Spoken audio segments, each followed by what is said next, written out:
Greetings, YouTube. It is really freaking late. It is 1 a.m. and beyond Central Standard Time in the good old US of A, the United States of America.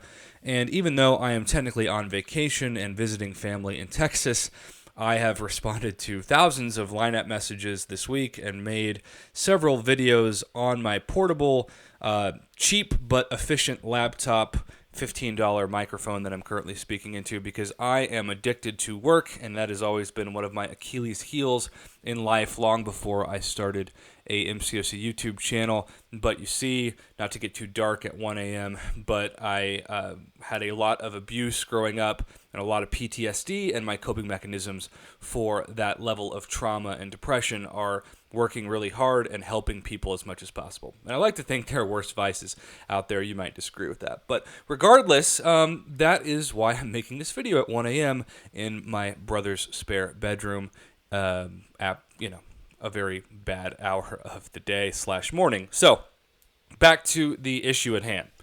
About 24 hours, actually longer than that now, I made a video discussing a forum post about a Chinese patch update of the game in which, when you decipher it, you see the usual suspects that have been discussed in terms of rebalancing. The good, in terms of making them better, the buffs, if you will, came from Human Torch and Nihilus, Ebony, Coleslaw. But the potential nerfs, aka making the champion worse with rebalancing, Cole, which had been previously discussed in the last 6 months, his name popped up again. But for the first time, we saw a seemingly pretty clear mentioning of Namor, which is ironic because several of you have sent me screenshots and even videos of you pulling a 5 or 6 star Namor on Christmas. It's like Kabam saying, "Merry Christmas, open your gift, we're going to downsize it in a couple weeks or months, who knows."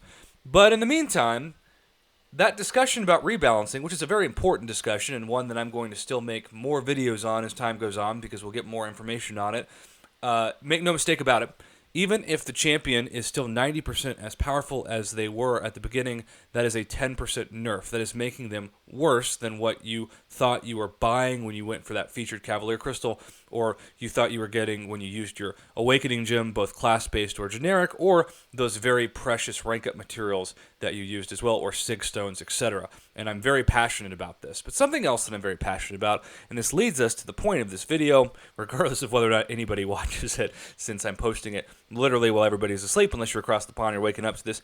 Good morning, enjoy your tea and biscuits, even though that's just some stereotype I got from a movie. I don't even know if people have tea and biscuits in the morning because I've never been to Europe. But back to the video at hand, I'm a huge arena player, right? I am somebody that does the arena every day. It is a terrible addiction and one that has drained my soul, but even though I have spent a decent amount of money on this game, I prefer to not spend money when I can just use units, and that means grinding my soul away in the arena. So you can see we're only, less than 24 hours into day 1 of the arena, and I've already got the infinite streak on the 2-star. I've already received all milestones of the 3-star. I have already grinded for 1/3 of the milestones of the 4-star basic, and then the 4-star featured I have 3.2 million, and the 5-star featured I have 8.8 million. This is definitely not something that I would recommend. It's just what I do to pass the time, and I do fully acknowledge it is an addiction.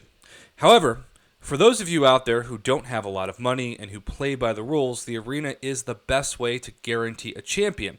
And even though the arenas you see in front of you, the 4 and 5-star featured, are seemingly the two most important or the highest scored arenas per week, I would argue that the most important arena for the middle class player, the one that you can really target when you need that OP 4-star, is the 4-star basic arena, which just finished up as Invisible Woman.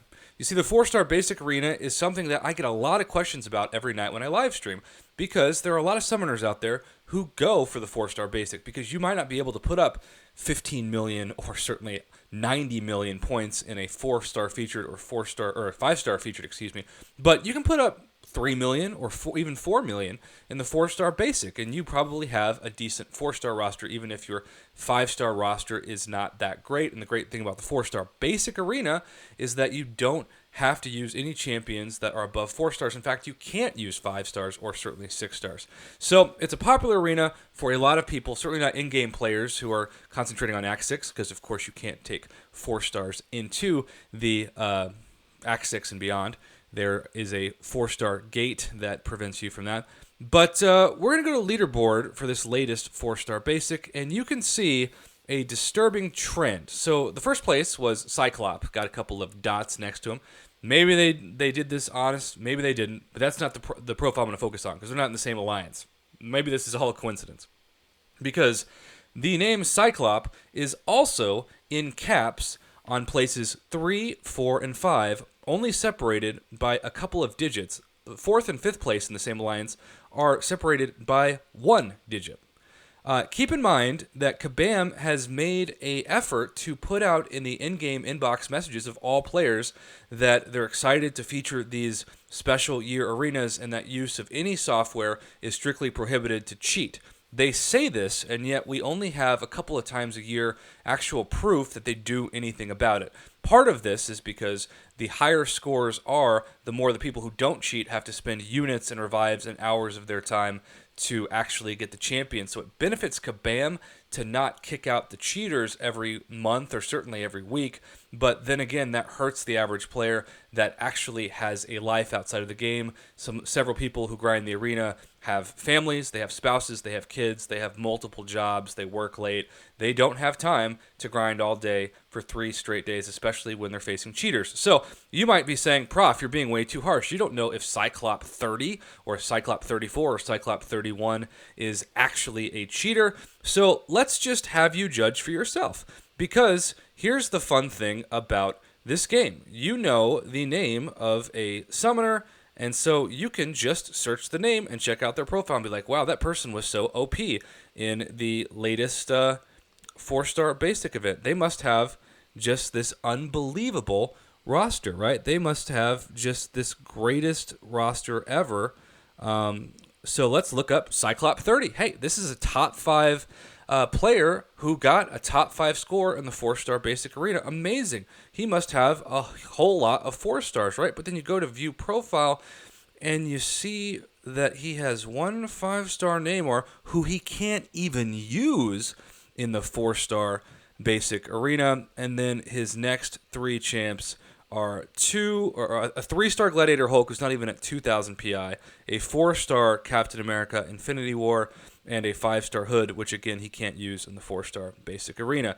You go down the list, right? You look at Cyclops 31, who also placed in this arena, and you see a similar trend. And the 5 stars that are the best for this summoner, despite the fact that the PI is extremely low, you can't use them in this arena. And they don't even have, this profile doesn't have anybody in between a PI of 3,100 and a PI of 1,900. No 2,000 PIs. The third best champion is 1,900 overall, that 4-star Starkey. So the only conceivable way that this kind of account can get a arena score high enough to achieve the goal of getting that 4-star basic champion that is featured in that arena is to run a bot or some kind of software 24/7 with no downtime whatsoever to get the scores, because everybody else is running 4 stars that are at rank 5 and have PI of probably 5,000 to 7,000 for sure, and then certainly rank 3 4 stars that have the PI of 3,000 and above.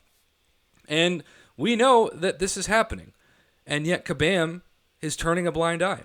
They're discussing rebalancing champions that are quote-unquote too OP and not focusing on actually kicking cheaters. So I am all about people playing fair, and I'm about rewarding the non-cheaters in this game and calling out the people for what they are who take away very unfair advantages of people that don't cheat. So my message in this video, which will be the title of this video, and I'm very passionate about it, and there are going to be people who are like, I'm for bots, I'm for cheating on this game because it helps get back at Kabam, Big Brother. I don't like that perspective at all. I think it's a really crummy perspective because I think the average player that doesn't cheat and tries to get this invisible woman, if you care about the community, if you care about your fellow summoner that's actually a human being, you want them to succeed in the game and you want their hard work to be rewarded. You don't want them to actually lose out on the opportunity to get the champion, especially if they spend multiple days and multiple hours grinding for them. So, Kabam, I know you're talking about rebalancing a lot right now, but you know what you should be doing? You should be stopping these bots more than 1 or 2 times a year, and you should be rewarding the player base that has stuck with you, built up these rosters enough to compete in the arenas fairly, and have that be a top goal for 2020 instead of just the paranoia that is taking the best champion I have ranked up in my roster and rebalancing them to the point that they're no longer a top champion or certainly not the top champion that they were before. Thanks for watching, YouTube. I'm going to try to go to bed now. Have a good one, and as always, I appreciate your feedback on these issues.